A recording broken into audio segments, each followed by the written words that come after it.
កថាភាគទី4ការការពារភាគីម្ខាងទៀតនៃជនដែលត្រូវបានកម្រិតសមត្ថភាពមាត្រា32សិទ្ធិដាស់តឿន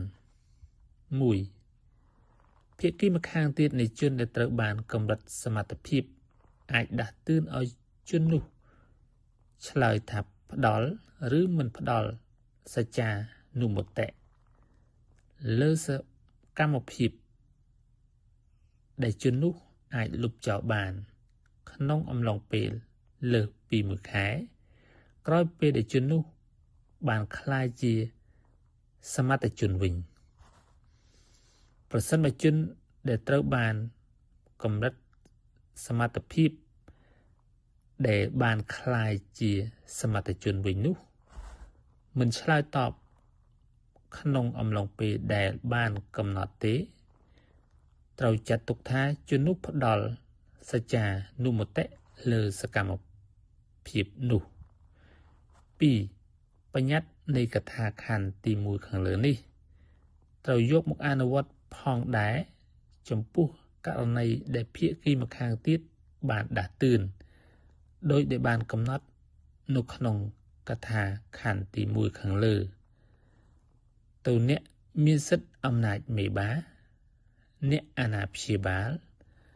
ឬហេតុបឋមកៈ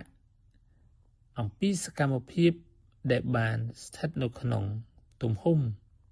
នៃសិទ្ធិរបស់ខ្លួននៅពេលដែលជនដែលត្រូវបានកម្រិត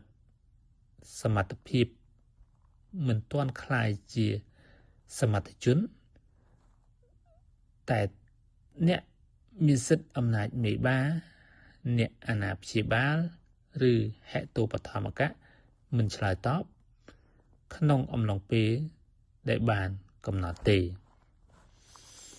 3ភាគីម្ខាងទៀតអាចដាស់តឿនឲ្យជននៅក្រោមហេតុបឋមទទួលយកសច្ចានុមតិពីហេតុបឋមកៈក្នុងអំឡុងពេល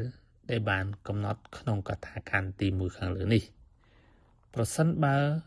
ជននៅក្រោមហេតុបឋមមិនបានជូនដំណឹងថាខ្លួនបានទទួលសច្ចានុមតិក្នុងអំឡុងពេលនោះទេត្រូវចាត់ទុកថាជននោះបានលុបចោលសកម្មភាពនោះមាត្រា33ការឆោបោករបស់ជនដែលត្រូវបានកម្រិតសមត្ថភាពប្រសិនបើជនដែលត្រូវបានកម្រិតសមត្ថភាព